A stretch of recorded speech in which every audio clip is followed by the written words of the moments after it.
Did the Denver Nuggets prove a major point with their 125-124 overtime victory over the Philadelphia 76ers last night? And should Sean Payton make a pretty significant change on offense before the Broncos take the field in the NFL postseason?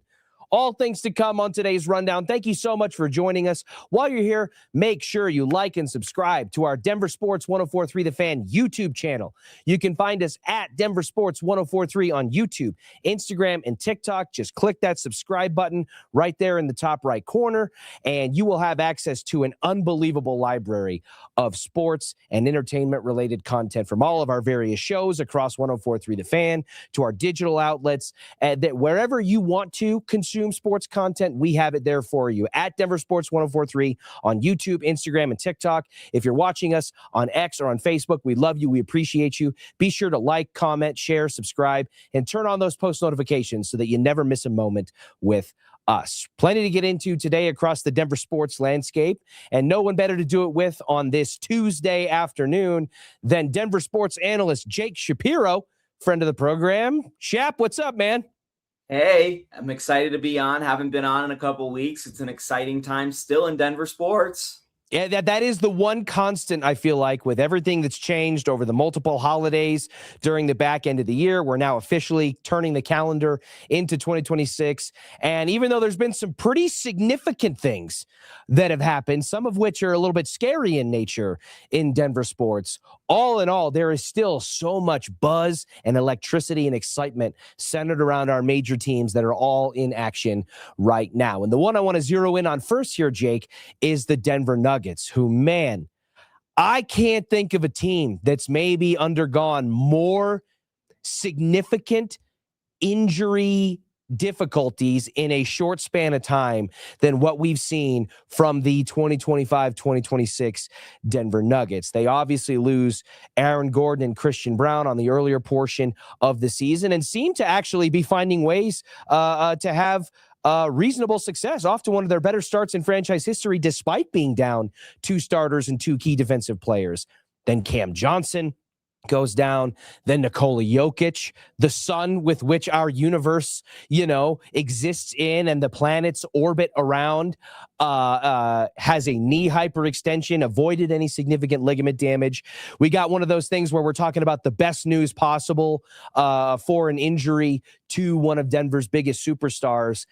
And then we get to last night, Jake, where the Nuggets, who were already down 4 of their 5 starters, and then Jonas Valanciunas, their backup big, goes down as well. They head to the city of brotherly love to play everyone's favorite Philadelphia 76ers and Joel Embiid.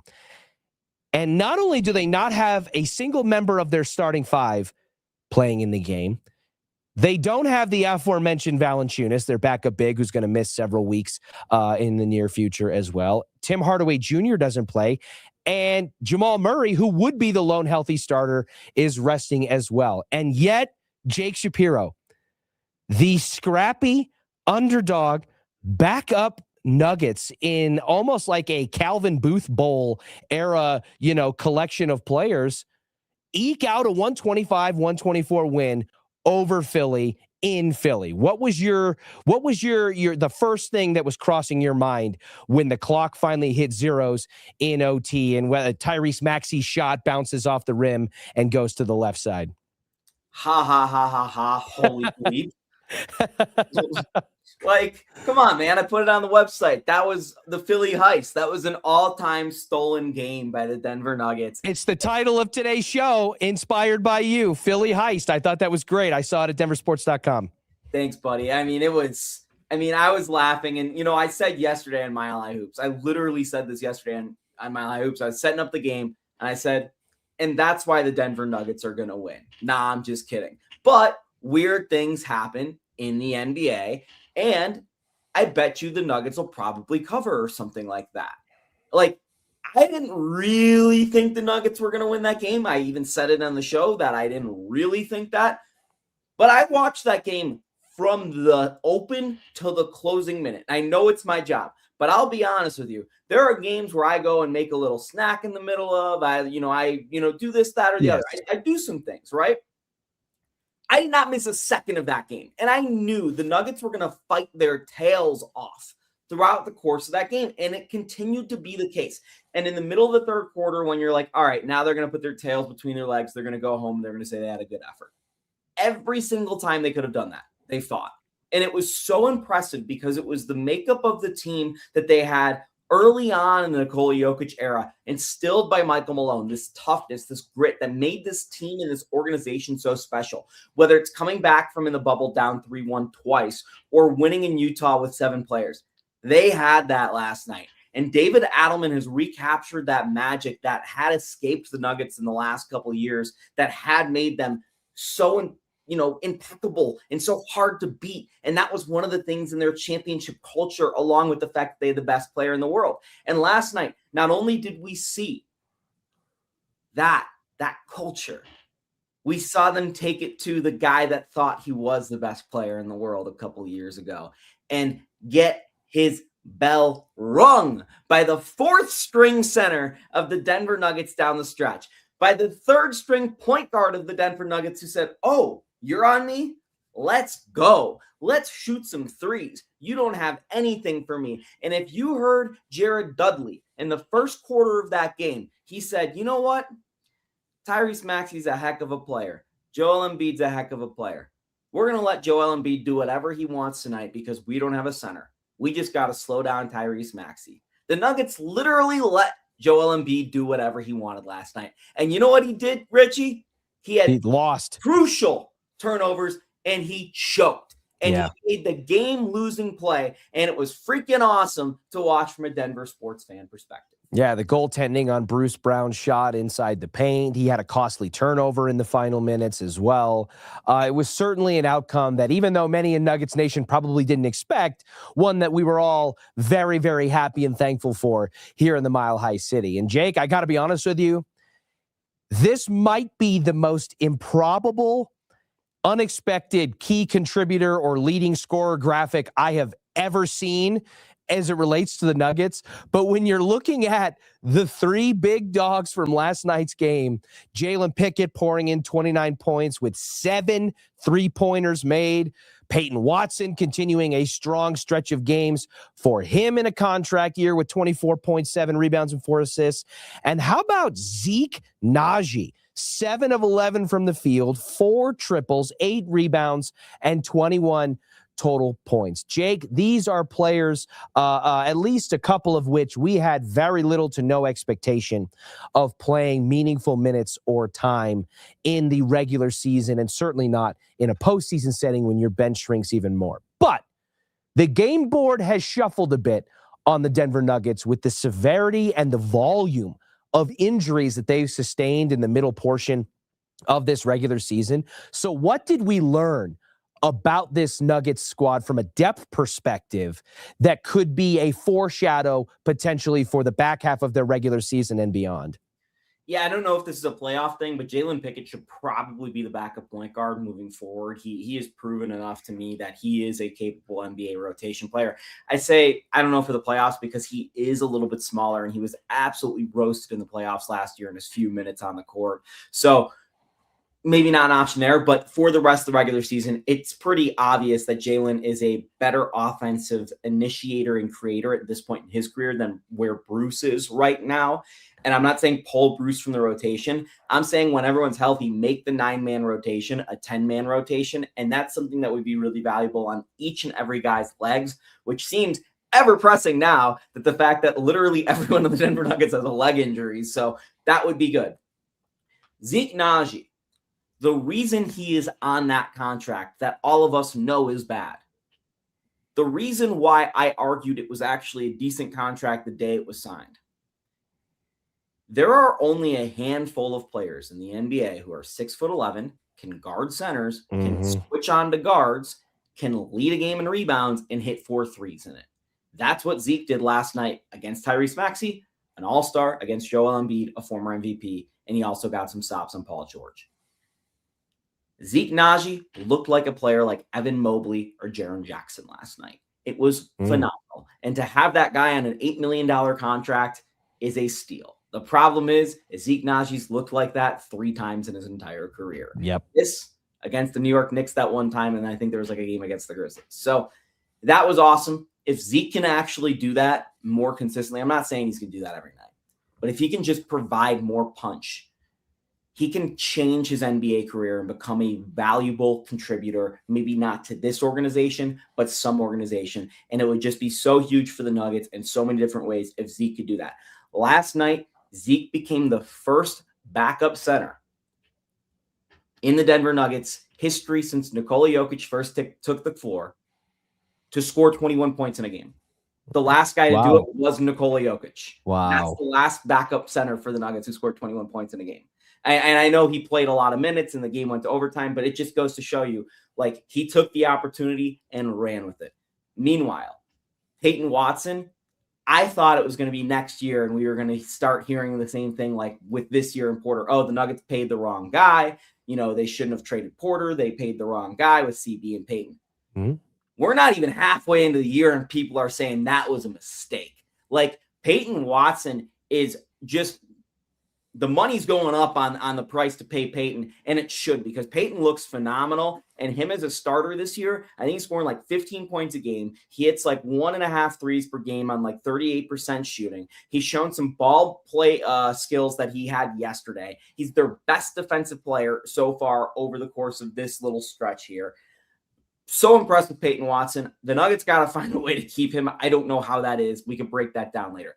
And then the other guy, Spencer Jones. Oh my God, is this guy an NBA playoff player? And last night, he makes winning play after winning play, was all over the floor, started the game with 8 points in the first 2 minutes, completely set the tone for the game. And then late in the game, has the game-winning play, essentially, a tap-out rebound to Bruce Brown, which ends up with the goaltend by Embiid. Like, every single guy on this team, and that's not even to mention the highlight play of the game, which was Hunter Tyson pulling up for a 4-point play to give the Nuggets a lead late in the fourth quarter. Hunter Tyson. Like, and by the way, Hunter Tyson, his first G League year, or not his first G League, his first Summer League, he was on the All Summer League team. If you look at the guys who have been named to All Summer League teams, they're all NBA rotation players or stars. Like, there is not a single one that isn't, except for Hunter Tyson over the last couple of years. So there's something in Hunter Tyson that we have not seen, that has not shown up consistently, whether it's not having the green light, whether it's not having the opportunity. I don't know. But Hunter Tyson could be a player. I just don't think it's ever going to happen here in Denver. But we saw a flash last night. It was really cool to see a flash. So you just have guy after guy making contributions. I mean, even Julian Strother. He didn't have his offense last night. Julian Strother had the 3 biggest rebounds in the game. Yeah, no, it is. It was a I think a validating observational experience to watch some of these guys perform the way that they did. You bring up the C word, consistency, which is a big thing. It's one thing to do it one night in Philadelphia, one game of 82, and can it be something that is able to string together, or, you know, how much in you weigh do the Nuggets need something like that? Real quickly, though, a couple things, because you brought up Peyton Watson and Christian Brown, and I think this is a fascinating saga that continues to unfold when you look at the Nuggets, who extended Christian Brown, and now the decision that they're facing with Peyton Watson. And there's certainly an overwhelming list of reasons why they either believe that they can't or just will decide that they won't keep a guy like Peyton Watson around. And then there's, you know, the obvious reasons on the court that lend you to believe that they should or need to. But when you turn back the clock and you look at Christian Brown, who was a massive bench contributor as a rookie on a title team, was playing significant minutes in the NBA Finals, and then gets his extension in the following season. And in my opinion, Jake, deservedly so. I think Christian Brown played his way into a contract that he was deserving of. Now, you saw some slight regression in certain areas, and obviously injuries that have followed that contract extension. And Peyton Watson was basically the inverse of that.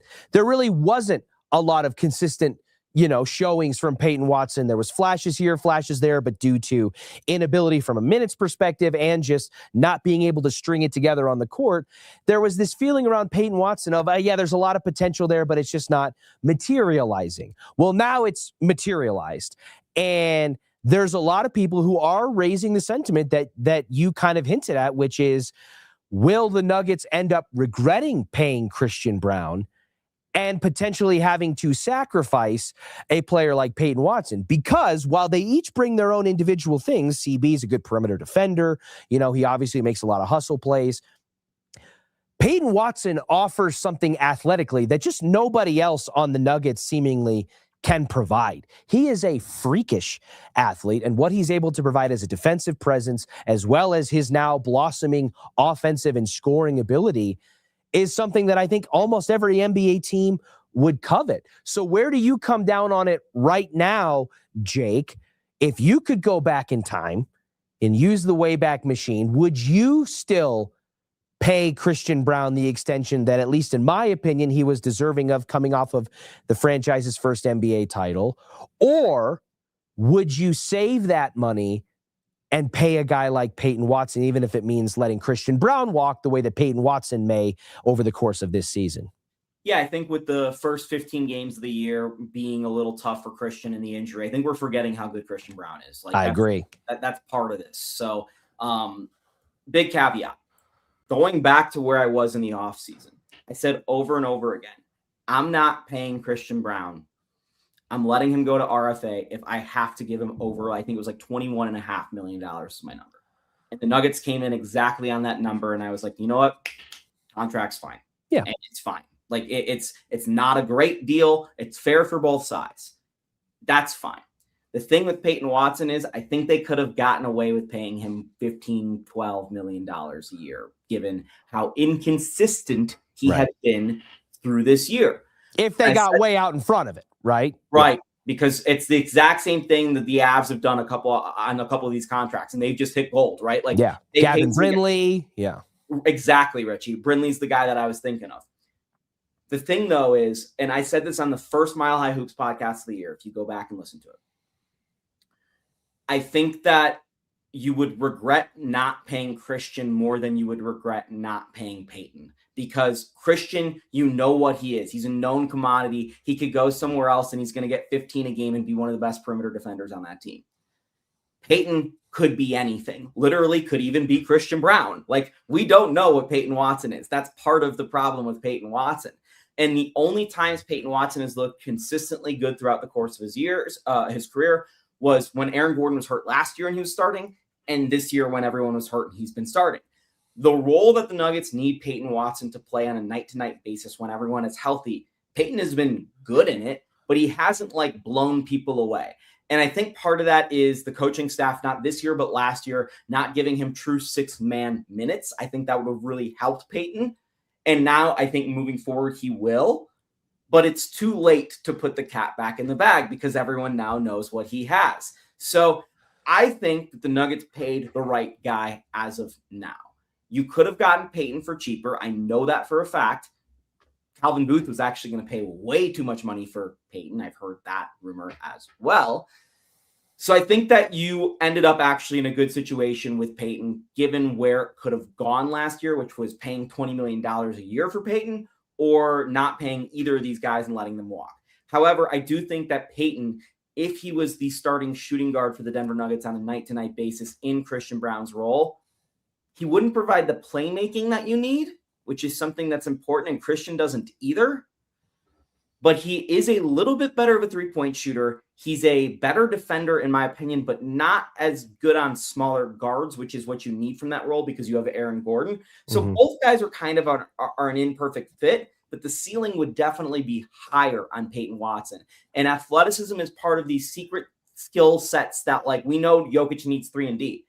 He needs athleticism too around him, and Peyton's got it, and Christian does too. People have forgotten Christian is athletic because he is, looks like Christian Brown. Yeah. But he's one of the most athletic players in the Nuggets as well. So I really think it's hard to pick between the two, and I think ultimately the Nuggets are going to regret in a way not paying Peyton, but they won't regret it entirely because at the same time, they paid the known commodity and they couldn't take the risk given their window. If they had paid Peyton and let Christian walk and Peyton turned into a pumpkin the same way Zeke has, Yeah. That's a contract that would have literally sunken the rest of their title window. Yeah. Whereas Christian Braun, he's never going to not be a starter in the NBA. He is fine as a starter. Is he going to be an all-star caliber player? No. Is Peyton Watson probably going to be an all-star player? Nuggets don't have any of those. No. Right. They don't. No all-stars for the Nuggets. So, Richie, I think ultimately they made the right decision, but it's really, really going to be tough to watch Peyton walk, which is why right now, 3 weeks before the trade deadline with an expiring contract, people are starting to bring up the fact that he could be dealt. And that is a real thing, that Peyton Watson, attached to Zeke Najee's contract, could get the Denver Nuggets a player back making about $12 million or less. It would save them on their luxury tax bill, which I know is very important to Stan Kroenke, and also potentially get them a good player back. Is that something, though, Jake, that you would advise for a team that is pushing all the chips into the center of the table to win a title this year? Is that team in better position to do so by trading Peyton Watson before the deadline and maybe attaching a Zeke Naji to bring in a comparable, singular player? Or are they better trying to win with Peyton Watson on their roster, and whatever happens after this year will come as it may? This is their window this year. This is their window. I don't know if it goes more than this year. I can't see past this year right now, personally. Yeah. Look at the way Nikola Jokic talked to Peyton Watson last night. We all saw the clip. Mm-hmm. I'm not getting rid of that guy. That's a foxhole guy. You can't get rid of that guy. It would ruin the team, in my opinion. Yeah, I don't necessarily disagree with you, Jake. And again, especially because, as I mentioned earlier, I think he provides something athletically that you just can't replicate for a team that as dominant as they can be offensively and as good as they are when Jokic is on the court and they're all healthy. They're not the most athletic team in the NBA. They're not high flying, and they've transitioned away from some of that fast break heavy style of transition offense. Jake, last thing on the Nuggets here from me, you dubbed the game in Philly last night when the Nuggets went in without 5 starters and 2 key reserves and stole a game in Philly. You called it the Philly heist. You said that they would be talking about it for 20 years to come. So, Jake, when you and I are sitting around the fire with our families and kids and grandkids and talking about this game, is part of the story so legendary because we learned that the Nuggets, in a title window where everything is important and pushed to the max, we learned in Philly last night that the Denver Nuggets could survive and hold water in the Western Conference without Nikola Jokic at the center of their solar system.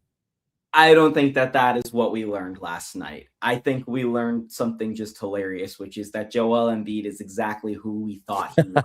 He was just a fraudulent player, the polar bear in Arlington, Texas of the MVP award in the NBA's history. It is a joke that guy was considered to be in the class of Nikola Jokic, and he was given every opportunity to win that game last night, and he couldn't deal with the pressure of Spencer Jones and Zeke Naji being on him, not like these standout all-star NBA players, just 2 guys hustling their butts off. And it just goes to show you something we love about sports. And I wrote this last night on our website. If you give somebody a chance, a lot of times in sports, it doesn't happen. Like we know that an FCS team going up against a D1 team, it doesn't work well, right? But all you can ask for is a chance in sports. And last night, the Nuggets got a chance. They took the floor and they blew it out of the water. And that was so impressive. And it's so fun to watch upsets in sports. There's 2 great upsets in the last night in the NBA. The Hornets beat the Thunder as well. Like there were 2 awesome by 27 in Oklahoma City. And they were bigger dogs than the Nuggets were. They were 16. I believe, Jake, you can correct me if I'm wrong. It was the first time in NBA history that a team had gone on the road to face the defending champion and MVP and won by that degree, of a margin. They won by 25 plus points. I didn't see the stat, but I believe it. But Richie, that right there, to me, on the same night, is more telling of the Nuggets championship hopes this year than what the Nuggets actually did in Philadelphia. Because the Thunder are now 6-6 over the last 12 games. They're reeling. They're beatable. They are beatable. We didn't think a month ago that this team was even beatable.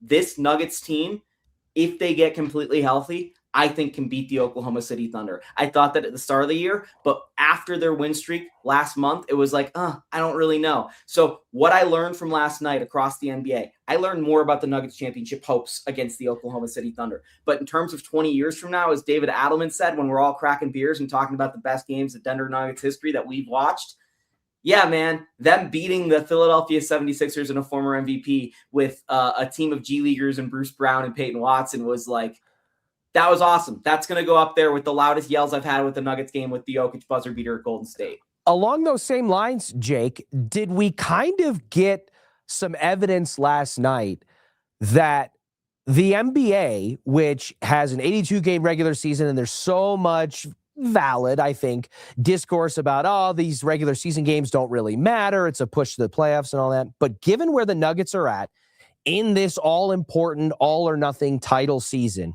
with the Oklahoma City Thunder, who came out like a rocket ship and have fallen a little bit closer back down to earth in the last 12 games or so, did we get some validation, Jake, on the importance of playing these games in the regular season, and really for the Nuggets, who are down so many starters and reserves due to injury, the importance of stacking some regular season wins during this window of time where they are so hurt? Did that game in Philadelphia, combined with what we saw from the Oklahoma City Thunder against Charlotte, give some credence to the fact that, hey, these regular season games for the Nuggets, from a seeding perspective, from the landscape of the Western Conference and how things are going to stack up in the playoffs, that they do matter more so than maybe we would have thought in previous years? Yeah, the reason why the Denver Nuggets won the championship in 2023 is because they went on an absolute tear in January and figured out who they were as a basketball team over the course of the winter. And then they shut it down in March and were able to get fully healthy for the playoffs, and then they went off. So I think having this time in the NBA where you're having a condensed schedule, this is when it all bunches up. It's a really important time. This is when we're learning who these teams are. And the fact that the Thunder are really struggling now, the Lakers are really struggling now, I think tells you a lot about who these teams are. Even the Clippers have gotten a lot better now that they're starting to figure out who they are. So it's really hard to figure out who the Nuggets are just because they aren't healthy. I don't think we're going to learn a lot about the Nuggets in terms of like their postseason hopes, but every single win they get helps them in the seeding. I said it when Nikola Jokic went down. There was going to be 15 games before we hear from Jokic again. They could lose all 15. The Nuggets pick up the pace from where they were in the start of the season when they went 12-3, and they could still find a way to the 4 or 3 seed. I wrote that on denversports.com. So every single win that the Nuggets get while Jokic is out, they're 2-2 right now. If they get 5-10, if they go 5-10, Richie, if they go 6-9 while Jokic is out, that gives them a chance to get the 2 seed, which will be so important because they're going to want to avoid either San Antonio or Oklahoma City for as long as possible. They're not going to want to play both of those teams in the first and second round. Yeah, no, I agree. I think that was something that I walked away from that game saying, hey, man, listen, I think a lot of us, when Jokic went down, and justifiably so, compounded by these other injuries, said, hey, this is going to be an ugly month. They could be looking at a play-in scenario, and all that stuff. But watching the grit, the toughness, the resolve, those attributes that from the Michael Malone era that you referenced earlier, watching that manifest itself on beating a Philadelphia 76ers team with Joel Embiid and Edgecombe and Maxey and really solid NBA players, to me said, hey, these guys can hold their head above water. They can keep this thing going. And when the reserves arrive, starting hopefully with CB and Aaron Gordon, and this team starts to get fully healthy again, they don't have to pick this thing up. This train can start moving again without being derailed off the side of the tracks. All right, quickly, Jake, it is time to hit the turn, presented by the Birdie Bar, Louisville's premier indoor golf bar and entertainment venue. With their miniature golf setup and outdoor patio, they have the perfect cure for your winter blues. Jake, I want to shift gears briefly here to the Denver Nuggets. I've got 2 main questions for you. One is our poll question of the week, which is, as the Broncos sit and wait ahead of Wild Card Weekend to find out who they will play in the divisional round when they come off of their bye, which team do you think would be the best matchup, the dream scenario for the Denver Broncos in the divisional round? The Steelers, Texans, Bills, or Chargers? It's the Steelers. They're the worst team. It's not even close, Richie. Yeah. I think the more interesting question is, I think we all know they want to play the Steelers. But what if they play the Chargers in the divisional round and the Steelers found their way into the conference championship game? Would that be the best path possible? And I think that's the question Broncos fans should be asking is, what is the best path possible? Because if they play the Steelers in the first round or divisional round, their first round for the Broncos, sure, that means the championship game is going to be against New England or Jacksonville. It just locks that in. And I'm not saying that the Broncos can't beat either of those teams, but man, oh man, Jacksonville came to Denver and did it already, and New England is a train. So those two teams are going to be tough. And I mean, look, Cecil Lammey's right in some regards about some things. You know, I like to give him a little poke here and there. Broken clock. Cecil is right. If you're going to be the best, you got to beat some teams eventually. Oh, Jake, don't tell me you're about to say they need the toughest path. Don't do it. No, Okay. Richie, they don't need the toughest path. I'm not a Oh. toughest path person. I like the way the Nuggets won. They didn't Oh. play anybody. It was fantastic. But the way this path is in the AFC is it's likely they're going to have to face at least one really hard team to make it to the Super Bowl. So face the tough team on a 2-week preparation period when you have the extra bye week to get healthy, to rest, to game plan for yourself. Then you find out the opponent, and then you prepare as you normally would, and then hopefully have a softer landing, kind of like how we talk about the winner of the Avs and Stars in the first rounds going to the Stanley Cup final, you know, or the winner of Nuggets Thunder is going to win the NBA championship. You're setting out that scenario of like, hey, get a tougher opponent maybe out of the way early because you're going to have to play one anyways, and then maybe you have a little bit of a landing spot in the AFC Championship game where there's less stress theoretically because of the opponent. I just find it maybe improbable that the Steelers are going to win 2 playoff games. I can't believe they're in the playoffs in the first place. Right. It's unbelievable. I mean, they're bad. They're like bad. People think the Broncos are bad. No, the Broncos are good. They are frustrating to watch. The Steelers are bad. It does keep hope alive, Jake, though, that the exact playoff path to Super Bowl 50 could be replicated by going Steelers and Patriots, and then they would have to face the Panthers in the Super Bowl, which would be the craziest set of circumstances of all time. If you had a legitimate Super Bowl 50 rematch in Super Bowl 60, Broncos-Panthers with the exact path to get there, that would be some cosmic works at play. Richie, that would mean that 2 of the 3 teams they played in the playoffs are just bad. Like the Steelers and the Panthers. The Panthers have a negative point differential on the year, meaning if they somehow got to the Super Bowl and their point differential is like negative 60, they could get to the Super Bowl with a negative point differential. They're under 500. I think it would be the only time in NFL history that a sub 500 team made the Super Bowl. Look, and I know I'm literally drinking the KSE water right now, like literally drinking the KSE water right now, but they're not getting past the Los Angeles Rams. They're the best team in the NFL, in my opinion. And I thought it was actually a huge break for the Rams that they're going to play on the road at a warmer destination instead of a colder destination. Because I think the Rams would have won last year if it wasn't snowing in Philadelphia. I really do think they were going to win the Super Bowl last year. Yeah, I don't disagree. Last one, Jake, here has to do with the Broncos' backfield.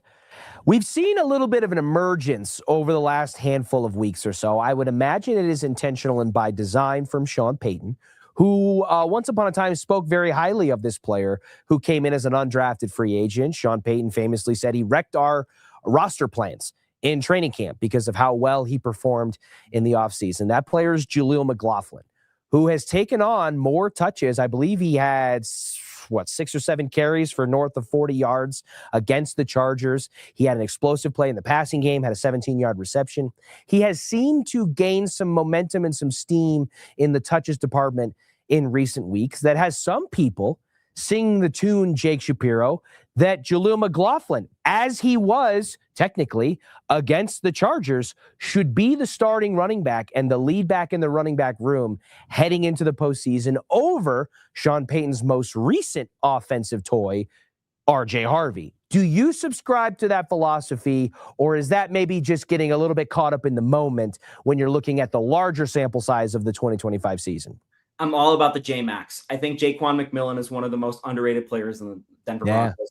And I think Jaleel McLaughlin needs to get more touches so long as RJ Harvey is the starting running back. And this isn't anything against Harvey. I think he's a really solid rookie and is going to be a really solid NFL player. But so long as Harvey is there in the backfield by himself, I think having Jaleel for a couple more snaps per game and a couple more touches would be very helpful. It's kind of like the thing that the Broncos are always trying to do with Marvin Mims, but are unable to do, which is get him the ball more. They actually seem like they actually can get Jaleel the ball more, and he is a dynamic playmaker. So yes, I'm with you. I think McLaughlin should get more touches, but I'm going to add the caveat of this.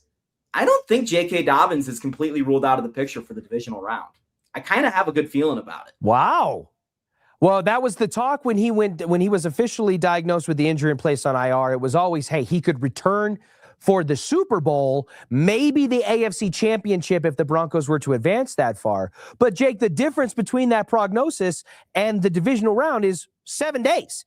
So it does live within the realm of possibility, I suppose, and I'm certain that ears will be to the ground at Broncos Park, powered by Common Spirit, as this week rolls on, and then we get into, the week leading up to the matchup itself about that very case. And if that does happen, and you get J.K. Dobbins trotting back into the stable with that running back room, boy, does the dynamic and the feeling about this Broncos offense shift in a positive way, at least in my opinion, in a hurry. Yeah, and I'm not like the biggest back end of the roster person. I'm no George Payton, who's a wizard with the back end of the roster. But I did find it very suspicious, the move they made last night with Sam Ehlinger coming back to the 53. They cut 2 guys off their 53, Lewis and then an offensive lineman. They left one spot open, and I know they need to activate Reed from his 21-day window if he's going to play again this year, but they didn't. So that roster spot is still open, which lends me to believe that maybe that's a chance for J.K. Dobbins to get that spot. I don't know. I'm just putting out the tinfoil hat. I just Zach by for a second. I was Cecil Lammey earlier. Let me be Zach by now. I love it. Just we're playing charades amongst Denver Sports 104.3 The Fan hosts, and you have now embodied 2 of them in a span of 36 minutes. Jake, I agree with you on the Jaleel McLaughlin thing. I have actually been a fairly outspoken critical person when it comes to Jaleel McLaughlin, mainly because of I think it came from a little bit of an emotional, frustrated state, because similar to Peyton Watson, ironically, I do think that Jaleel McLaughlin's game offers the Broncos offense something that really no other player can consistently replicate. You mentioned Marvin Mims, who is kind of a little bit in that conversation, but plays a different position, which comes with different challenges. And it's a little bit harder maybe to get him the ball than it would be a running back. But Jaleel's burst is real, and his ability and opportunity to make moves and make plays in space and be explosive is there. The only problem has been consistency. I mean, Jaleel McLaughlin, like Audric Estime, had every opportunity to take hold of the starting running back job from Javonte Williams last season and just couldn't find a way to do it. I think that the potential is there, but I just think watching the 2024 season made me so jaded on everyone in that room that I was just like, I'm ready to turn the page. Give me all of J.K. Dobbins. Give me R.J. Harvey. And if I need a third, give me Tyler Bidet, because Sean Payton never shuts up about how good of a pass protector that he is. And he can make some plays in space too.